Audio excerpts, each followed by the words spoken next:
जय हिंद दोस्तों, मेरा नाम है बहादुर लोधी और आप लोग देखना शुरू कर चुके हैं free education YouTube channel. SSC GD की बहुत ही ज़्यादा डिमांड आ रही थी कि सर प्रैक्टिस सेट आप शुरू कीजिए। तो एसएससी जीडी के लिए हम जीके जीएस का प्रैक्टिस सेट शुरू कर रहे हैं। ये हमारा पहला प्रैक्टिस सेट है। मैं आपको बता दूं कि जीएस में क्या क्या आता है। तो देखिए, एक तो आता है आपका हिस्ट्री, दूसरा आता है आपका इकोनॉमी, तीसरा आता है कॉन्स्टिट्यूशन, ज्योग्राफी। ठीक है, तो ये सारे सब्जेक्ट और करंट अफेयर्स भी इसके अंदर आता है। ठीक है, तो स्पेशल जीडी के लिए इन सारे सब्जेक्ट पर मैराथन आप लोगों को बहुत ही जल्दी देखने के लिए मिलेंगी, ताकि आप जीडी में बहुत ही अच्छा स्कोर कर सकें। इसके अलावा हिंदी बहुत ही ज़्यादा वेटेज रखता है एसएससी जीडी में। ठीक है, 20 नंबर की हिंदी पूछी जानी है, तो हम हिंदी को टॉपिक वाइज कवर करेंगे। इसके अलावा हिंदी की एक मैराथन क्लास भी लेकर आएंगे, जो कि 3 से 4 घंटे की होगी, जिसमें कंप्लीट हिंदी आपकी कवर हो जाएगी। ठीक है, और हिंदी के प्रैक्टिस सेट अलग से मैं लेकर आऊँगा। ठीक है, तो अभी हम जीएस के प्रैक्टिस सेट को डिस्कस कर रहे हैं। ये एग्जाम पैटर्न पर आधारित है। ठीक है, तो चलिए शुरुआत कर लेते हैं नंबर फर्स्ट क्वेश्चन से। और मैं आपको एक और बात बता दूं कि पूरे प्रैक्टिस सेट में, मतलब पूरे वीडियो लेक्चर में, आपको एक भी बेकार क्वेश्चन नहीं मिलेगा। सारे के सारे क्वेश्चन जो हैं ये अच्छे लेवल के क्वेश्चन होंगे। ठीक है, एज अ टेस्ट आप लोगों को भी आंसर लगाना है कि आप कितने क्वेश्चन के सही आंसर दे पा रहे हैं। बताइए, निम्नलिखित में से किस खिलाड़ी को प्रथम राजीव गांधी खेल रत्न पुरस्कार दिया गया था? पहली बार राजीव गांधी खेल रत्न पुरस्कार किसे दिया गया था, किस खिलाड़ी को दिया गया था? फटाफट से बताइए। विश्वनाथ आनंद को दिया गया था। बी ऑप्शन करेक्ट हो जाएगा। अब राजीव गांधी खेल रत्न पुरस्कार से कौन कौन से क्वेश्चन बन सकते हैं? सबसे पहले राजीव गांधी खेल रत्न पुरस्कार की बात करें तो आप लोगों को पता होगा कि ये देश का सर्वोच्च खेल सम्मान है। ठीक है, और 6 अगस्त 2021 को पीएम मोदी जी ने राजीव गांधी खेल रत्न पुरस्कार का नाम बदल दिया है और इसका नया नाम हो गया है मेजर ध्यानचंद खेल रत्न पुरस्कार। ये फैक्ट आपके एग्जाम में पूछा जाएगा। ठीक है, और परिवर्तित नाम के साथ अब मेजर ध्यानचंद खेल रत्न पुरस्कार के साथ 25 लाख रुपए का नगद पुरस्कार दिया जाएगा। और इस पुरस्कार की शुरुआत कब करी गई थी? 1991-92 से। और पहली बार यह पुरस्कार दिया गया था विश्वनाथ आनंद को। कब? 1992 में दिया गया था। मैं ये सारे के सारे फैक्ट पहले ही लिख देता हूं। यदि मैं पेन से इन फैक्टों को लिखूंगा तो बहुत ही ज़्यादा समय लग जाएगा और आप लोगों के पास में समय बिल्कुल भी नहीं है। ठीक है, कम समय में ज़्यादा कंटेंट पढ़ना है तो बहादुर सर से ज़रूर पढ़ना होगा। अब बताइए, नंबर सेकंड क्वेश्चन का आंसर बताइए कि तीसरी पंचवर्षीय योजना का उद्देश्य भारत को खालिस्तान बनाना था। बताइए फटाफट से, तीसरी पंचवर्षीय योजना का उद्देश्य पूछा गया है, तो इसका उद्देश्य था भारत को आत्मनिर्भर बनाना। सी ऑप्शन करेक्ट हो जाएगा, तीसरी पंचवर्षीय योजना। और कौन कौन से क्वेश्चन इससे बन सकते हैं? तो एक तो इसका कार्यकाल 1961 से 1966 तक इसका कार्यकाल रहा। और उद्देश्य क्या था? तो एक आत्मनिर्भर और स्व उत्पादक अर्थव्यवस्था की स्थापना करना इसका प्रमुख उद्देश्य था। तीसरी पंचवर्षीय योजना यानी कि 1961 से 1966 तक कौन कौन सी घटनाएं हुई हैं जहां से क्वेश्चन बनेंगे? तो एक तो भारत और चाइना का युद्ध हुआ था 1962 में, दूसरा भारत और पाकिस्तान का युद्ध हुआ था 1965 में, और राज्य बिजली बोर्ड और राज्य माध्यमिक शिक्षा बोर्ड बनाए गए थे। ठीक है, इसी कार्यकाल के दौरान। तो ये 3-4 बातें आपको तीसरी पंचवर्षीय योजना से याद रखना है। अब एक क्वेश्चन साइंस से रख लिया हमने। तो स्त्रियां बच्चा पैदा करते समय कौन सा हार्मोन स्रावित करती हैं? जब स्त्रियां बच्चे पैदा करती हैं ना, तो रिलैक्सन हार्मोन को रिलीज करती हैं। सी ऑप्शन करेक्ट हो जाएगा। ठीक है, प्रसव के टाइम पर ये हार्मोन लिगामेंट को नरम और चौड़ा बना देता है। ठीक है, इससे बच्चा पैदा करते समय महिलाओं को मदद मिलती है। ठीक है, और ये जो हार्मोन है ये कहाँ से रिलीज होता है? तो ये ओवरी ग्लैंड यानी कि अंडाशय ग्रंथि से रिलीज होता है। ठीक है, और ये जो ओवरी ग्लैंड है ये केवल महिलाओं में पाई जाती है। नेक्स्ट क्वेश्चन है, भारतीय संविधान का कौन सा अनुच्छेद उपाधियों का अंत से संबंधित है? उपाधियों का अंत से संबंधित कौन सा अनुच्छेद है? अनुच्छेद 18। बी ऑप्शन करेक्ट हो जाएगा। हम बात कर लेते हैं अनुच्छेद 16 की। ठीक है, तो अनुच्छेद 16 क्या कहता है? सार्वजनिक रोजगार के मामले में अवसर की समानता, यानी कि सरकार जो है ये नौकरी के मामलों में भेदभाव नहीं करेगी, ये कहता है अनुच्छेद 16। ठीक है, मतलब सरकारी नौकरी में कोई भेदभाव नहीं होगा, अनुच्छेद 16 में ये बताया गया है। अनुच्छेद 17 की हम बात कर लेते हैं तो इसमें क्या बताया गया है, अस्पृश्यता का अंत है। ठीक है, मतलब जो छुआछूत है ना, वो अनुच्छेद 17 से संबंधित है। और अनुच्छेद 18 में आपको बता ही चुका हूं कि इसमें उपाधियों का अंत दिया गया है। और अनुच्छेद 19 की यदि हम बात करें तो इसमें क्या है, वाक और अभिव्यक्ति की स्वतंत्रता इसमें दी गई है। ठीक है, लेकिन जो वाक और अभिव्यक्ति की स्वतंत्रता है ये केवल भारतीय नागरिकों को प्राप्त है, याद रखना।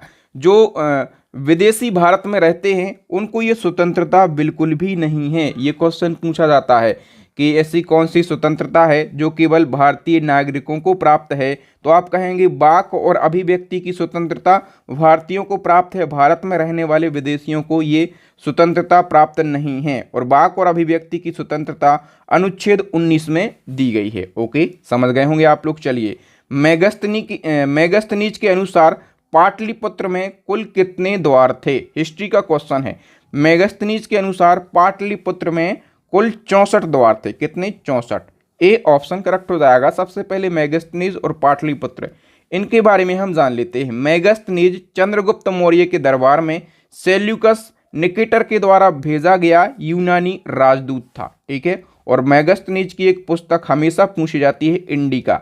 मेगस्थनीज की प्रसिद्ध पुस्तक है इंडिका। और पाटलिपुत्र क्या है, तो मौर्य साम्राज्य की राजधानी थी। और मेगस्थनीज के अनुसार यहाँ पर 570 मीनारें थीं और 64 द्वार थे। ठीक है, तो अभी हमने द्वार की बात करी। अब आपसे पूछा जा सकता है आपके अगले एग्जाम में कि मीनारें कितनी थीं पाटलिपुत्र में। ठीक है, और मैं आपको बता दूं कि ये सारे के सारे जो क्वेश्चन मैं लेकर आया हूं ना, 2022-23 में जो जीडी का एग्जाम हुआ था वहां से मैंने सारे क्वेश्चन को लिया है। ठीक है, मतलब अच्छे लेवल के क्वेश्चन है। ये क्वेश्चन मैंने मन से बिल्कुल भी नहीं बनाए हैं। आपको आंसर करते चलना है और लास्ट में स्कोर बताना है कि आपने कितने क्वेश्चन के सही आंसर दिए हैं। वर्ष 2020 में अनुसूचित जाति और अनुसूचित जनजाति के आरक्षण को समाप्त करने की समय सीमा को और कितने वर्षों के लिए बढ़ा दिया गया? तो एससी और एसटी के लिए लोकसभा और विधानसभा में जो आरक्षण की समय सीमा थी ये 2020 थी। ठीक है,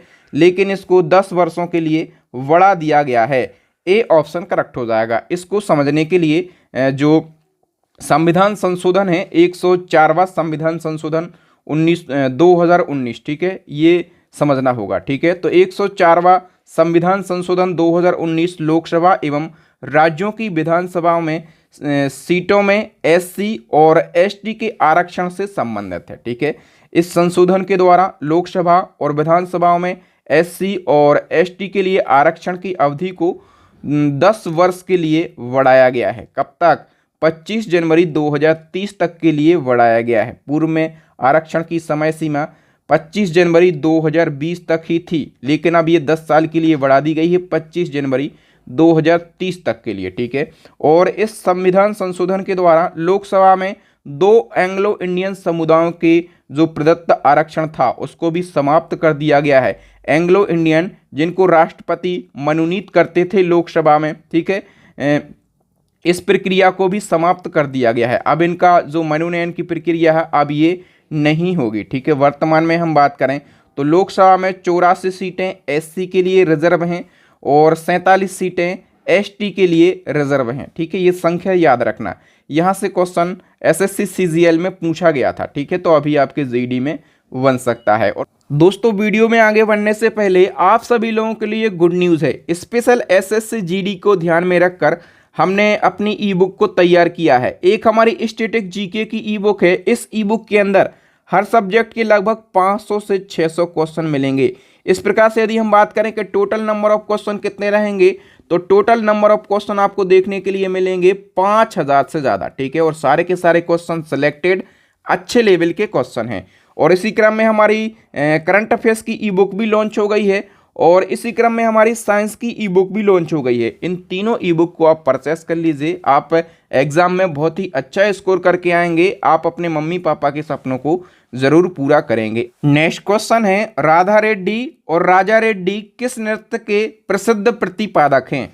तो राधा रेड्डी और राजा रेड्डी के बारे में बताइए, किस नृत्य से इनका संबंध है? फटाफट से, इनका संबंध है कुचिपुड़ी नृत्य से। डी ऑप्शन हमारा करेक्ट आंसर हो जाएगा। हम कंप्लीट फैक्टों की बात कर लेते हैं। तो कुचिपुड़ी, सबसे पहले आपको पता रहना जरूरी है कि यह आंध्र प्रदेश का प्रसिद्ध नृत्य है, ठीक है। और राजा रेड्डी और राधा रेड्डी ने न्यू दिल्ली में कुचिपुड़ी नृत्य के लिए नाट्य तारंगनी संस्थान की स्थापना करी थी। और मोहिनीअट्टम की हम बात कर लेते हैं। तो मोहिनीअट्टम केरला का नृत्य है, भारतनाट्यम जो है तमिलनाडु का नृत्य है, और कथकली ये कहाँ का, केरला का नृत्य है, ठीक है। ये क्वेश्चन भी पूछा गया था। और इसी क्रम में एक और क्वेश्चन पूछा गया था पिछले साल कि कुंचुक्रूप किस नृत्य शैली के लिए व्यापक रूप से जाने जाते हैं। कुंचुक्रूप के बारे में बताइए। तो ये कथकली के लिए प्रसिद्ध हैं, कथकली के लिए। ए ऑप्शन करेक्ट आंसर हो जाएगा। हम डिटेल की बात कर लेते हैं। कथकली मैंने आपको बताया कि ये केरला का प्रसिद्ध नृत्य है, ठीक है। और कथकली से संबंधित कुछ और प्रमुख कलाकार हैं, उनके बारे में जान लेते हैं। तो उदय शंकर हैं, कृष्ण कुटी हैं, आनंद शिवरामन हैं, संताराम हैं, राम गोपाल हैं, मृणालिनी साराभाई हैं, और रुक्मणी देवी। रुक्मणी देवी का नाम जरूर याद रखना, ठीक है, ये बहुत ही प्रसिद्ध है। नेक्स्ट क्वेश्चन है एस विजय लक्ष्मी किस खेल से संबंधित हैं। एस विजय लक्ष्मी के बारे में बताइए, ये किस खेल से संबंधित हैं। तो ये चेस यानी कि ये शतरंज से संबंधित हैं, ठीक है। इनके बारे में हम कुछ फैक्टों को डिस्कस कर लेते हैं। तो एस विजय लक्ष्मी भारत की स्टार शतरंज यानी कि चेस खिलाड़ी हैं, और ये भारत की पहली महिला ग्रैंड मास्टर हैं, ठीक है, पहली महिला ग्रैंड मास्टर हैं। भारतीय महिला शतरंज चैंपियनशिप की शुरुआत हुई थी वर्ष 1974 में, ठीक है। और इन्हें वर्ष 2001 में अर्जुन पुरस्कार भी दिया गया था, याद रखेंगे आप। नेक्स्ट वन की हम बात करें तो भारतीय राष्ट्रीय कांग्रेस के किस अधिवेशन में प्रथम बार स्वराज शब्द व्यक्त किया गया था। पहली बार किस अधिवेशन में स्वराज शब्द व्यक्त किया गया था। कलकत्ता अधिवेशन में, ठीक है। और कलकत्ता अधिवेशन कौन सा, 1906 वाला। और जो कलकत्ता अधिवेशन 1906 है, इसमें अध्यक्षता किसने करी थी। तो दादा भाई नेरोजी ने इसकी अध्यक्षता करी थी। नेक्स्ट क्वेश्चन है गंगोत्री ग्लेशियर किस राज्य में स्थित है। फटाफट से बताइए। गंगोत्री ग्लेशियर जो है ये उत्तराखंड राज्य में स्थित है, ठीक है। बी ऑप्शन करेक्ट हो जाएगा। गंगोत्री ग्लेशियर हिमालय में उत्तराखंड में स्थित है, ठीक है। और यदि मैं आपसे पूछूं कि भारत का सबसे बड़ा ग्लेशियर कौन सा है, तो भारत का सबसे बड़ा ग्लेशियर है सियाचिन ग्लेशियर, ठीक है। और सियाचिन ग्लेशियर के बाद में ये सबसे बड़ा है, ठीक है। और दूसरा सबसे बड़ा ग्लेशियर यदि पूछा जाए तो सियाचिन के बाद में गंगोत्री ग्लेशियर दूसरा सबसे बड़ा ग्लेशियर है भारत का। और गंगा नदी का उद्गम कहाँ से होता है, तो गंगा नदी का उद्गम गंगोत्री ग्लेशियर से ही माना जाता है। नेक्स्ट क्वेश्चन है भूमचू त्योहार मुख्य रूप से भारत के किस राज्य में मनाया जाता है। भूमचू त्योहार की हम बात कर लेते हैं। तो ये किस राज्य में मनाया जाता है, सिक्किम राज्य में मनाया जाता है, ठीक है। तो सिक्किम के कुछ त्योहारों की हम बात कर लेते हैं। एक तो भूमचू या फिर बूमचू इसको बोलते हैं, ठीक है। लोसुंग महोत्सव, सागा दावा, लिहाबाब और डुचेन महोत्सव। कुछ हिमाचल प्रदेश के हैं तो पोरी महोत्सव, मिंजर मेला, हल्दा महोत्सव, साजू महोत्सव। आंध्र प्रदेश का उगादी और विशाखा उत्सव, ठीक है। महाराष्ट्र का सबसे ज़्यादा फेमस महोत्सव है गुड़ी पड़वा महोत्सव, ठीक है। तो ये कुछ त्योहार महोत्सव हैं, इनके बारे में आप याद रखेंगे। अब बताओ निम्नलिखित में से किस प्रकार की बेरोजगारी ग्रामीण क्षेत्रों में होती है। किस प्रकार की बेरोजगारी। नंबर 1 पे लिखा है मौसमी बेरोजगारी, नंबर 2 पे लिखा है प्रच्छन्न बेरोजगारी। ये दोनों की दोनों बेरोजगारी जो है 1 और 2 दोनों, ठीक है, दोनों ग्रामीण क्षेत्रों में देखने के लिए मिलती हैं, ठीक है। तो सी ऑप्शन करेक्ट हो जाएगा। मौसमी बेरोजगारी और प्रच्छन्न बेरोजगारी दोनों बेरोजगारी कहाँ पर पाई जाती हैं, ये ग्रामीण इलाकों में देखने के लिए मिलती हैं। नेक्स्ट क्वेश्चन है हाल ही में किसे 33वें व्यास सम्मान 2023 से सम्मानित किया गया। अब देखिए दोस्तों, मैंने बताया कि सारे क्वेश्चन प्रीवियस ईयर के लिए गए हैं, तो करंट अफेयर्स के 3 क्वेश्चन पूछे गए थे, ठीक है, प्रीवियस ईयर में। उन क्वेश्चन को मैंने हटा दिया क्योंकि वो पुराने क्वेश्चन हैं। अब जो आपको पूछे जाएंगे ना, इस साल का करंट अफेयर्स पूछा जाएगा, तो 3 करंट अफेयर क्वेश्चन मैंने नए रखे हैं, ठीक है। और एक क्वेश्चन रखा है 33वां व्यास सम्मान 2023। फटाफट से बताइए किसको दिया गया है। ये सम्मान दिया गया है पुष्पा भारती जी के लिए। ए ऑप्शन करेक्ट हो जाएगा। हम डिटेल की यदि बात करें तो दिसंबर 2023 में हिंदी की प्रसिद्ध लेखिका पुष्पा भारती को 33वें व्यास सम्मान 2023 से सम्मानित करने की घोषणा करी गई और इनको ये सम्मान दिया गया है इनके संस्मरण यादें के लिए, ठीक है। और इससे पहले जो 32वां व्यास सम्मान है ना, ये 2022, ये हिंदी साहित्य के प्रसिद्ध लेखक डॉक्टर ज्ञान चतुर्वेदी को दिया गया था। और किस उपन्यास के लिए? तो पागल खाना उपन्यास के लिए दिया गया था। यदि हम व्यास सम्मान की बात करें तो इसकी शुरुआत 1991 में के बिरला फाउंडेशन के द्वारा करी गई थी और ये के बिरला फाउंडेशन के द्वारा ही दिया जाता है। व्यास सम्मान 10 वर्ष की अवधि में प्रकाशित किसी भी भारतीय नागरिक को हिंदी की एक उत्कृष्ट साहित्यिक कृति के लिए दिया जाता है। पहली बार व्यास सम्मान किसको दिया गया था? रामविलास शर्मा के लिए पहली बार व्यास सम्मान दिया गया था। ये स्टैटिक जीके में आपसे पूछा जाएगा। ओके, चलो भैया नेक्स्ट वन की बात करें। नवंबर 2023 में जारी आईसीसी ओडीआई रैंकिंग में कौन सा खिलाड़ी शीर्ष पर रहा है? बताइए, आईसीसी ओडीआई रैंकिंग में कौन सा खिलाड़ी टॉप पर रहा है? फटाफट से आंसर लगाइए। तो जो भारतीय खिलाड़ी शुभमन गिल है ना, ये टॉप पर रहे हैं, ठीक है। वहीं हम बात करें आईसीसी ओडीआई बॉलर में नंबर 1 कौन रहे हैं? ठीक है, मतलब गेंदबाजी रैंकिंग में टॉप पर कौन रहे हैं? तो गेंदबाजी रैंकिंग में मोहम्मद सिराज कौन रहे हैं? मोहम्मद सिराज टॉप पर रहे हैं और ओडीआई रैंकिंग में शुभमन गिल टॉप पर रहे हैं। दोनों आप याद रखेंगे। नेक्स्ट क्वेश्चन की बात करें, वर्ल्ड हैप्पीनेस इंडेक्स 2023 के अनुसार दुनिया का सबसे खुशहाल देश कौन सा है? वर्ल्ड हैप्पीनेस इंडेक्स की बात करें तो इसके अनुसार सबसे खुशहाल देश फिनलैंड, सी ऑप्शन करेक्ट हो जाएगा। तो हैप्पीनेस इंडेक्स के बारे में यदि हम बात करें तो यूनाइटेड नेशंस इसका सस्टेनेबल डेवलपमेंट सॉल्यूशन नेटवर्क है, ठीक है।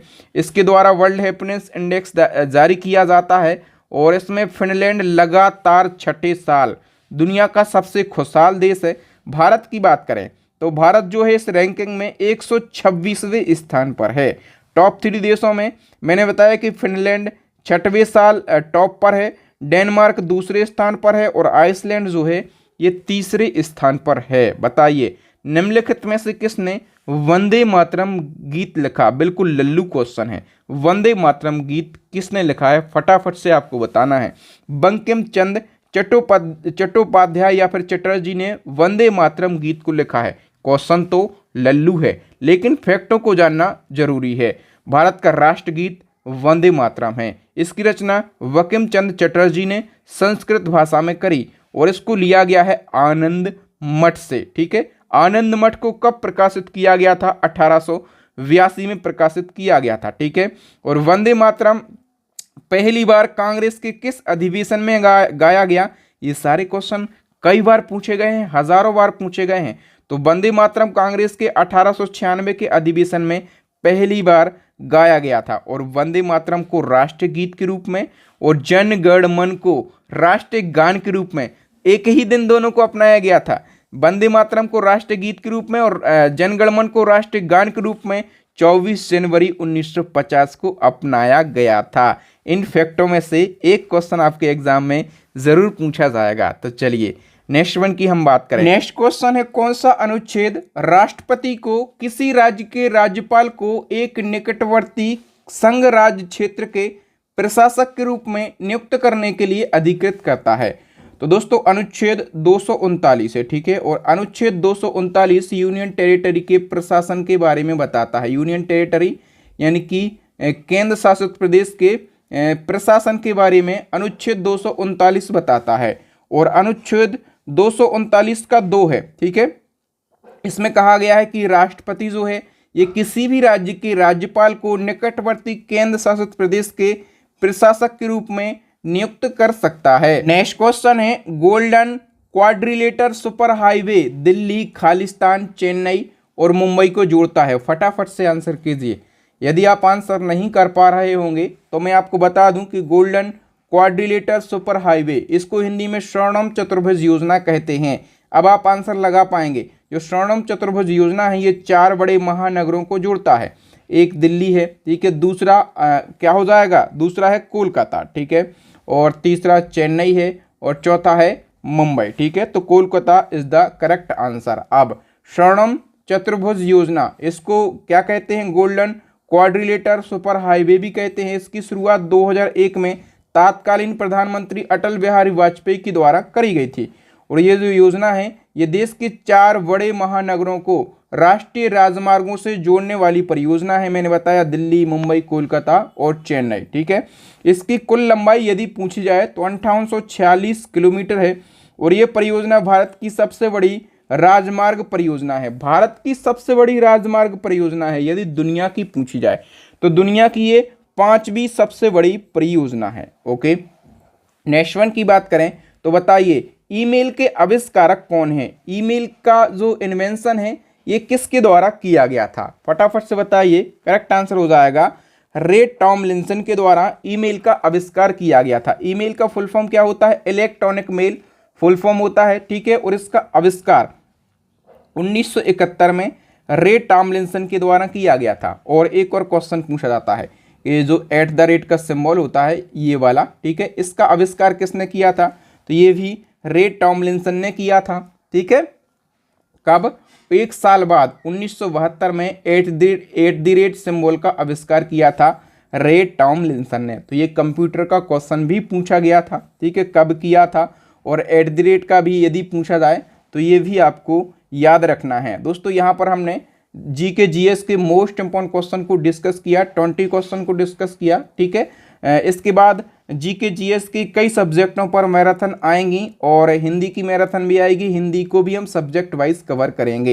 हिंदी का प्रैक्टिस सेट भी बहुत ही जल्दी लाएंगे। ठीक है, और यदि आप बिल्कुल डिटेल में चूँकि कम समय है ना, तो यदि आप कम समय में तैयारी करना चाहते हैं तो हमारी स्टैटिक जीके की रामायण ई बुक को परचेस कर सकते हैं। करंट अफेयर्स की सबसे पूरे यूट्यूब पर मैं गारंटी से बोलता हूँ कि सबसे बेहतरीन ई बुक है हमारी करंट अफेयर्स की। ठीक है, और इसी क्रम में साइंस की ई बुक है। इन तीनों ई बुक को आप परचेस कर लीजिए। तीनों ई बुक का लिंक आपको वीडियो के डिस्क्रिप्शन बॉक्स में मिल जाएगा। बाकी आप और क्या इस प्रैक्टिस सेट में ऐड करवाना चाहते हैं, यदि कोई सुधार की ज़रूरत है, ठीक है, तो अपने फीडबैक के रूप में हमें ज़रूर बताएं। अंतिम क्वेश्चन है, एज अ टेस्ट आपको इसका आंसर बताना है। इसी वीडियो लेक्चर से हमने इस क्वेश्चन को लिया है। यदि आप वीडियो को लास्ट तक देखते हैं तो इसका आंसर ज़रूर बता के जाइए। स्त्रियां बच्चे पैदा करते समय कौन सा हार्मोन स्रावित करती हैं?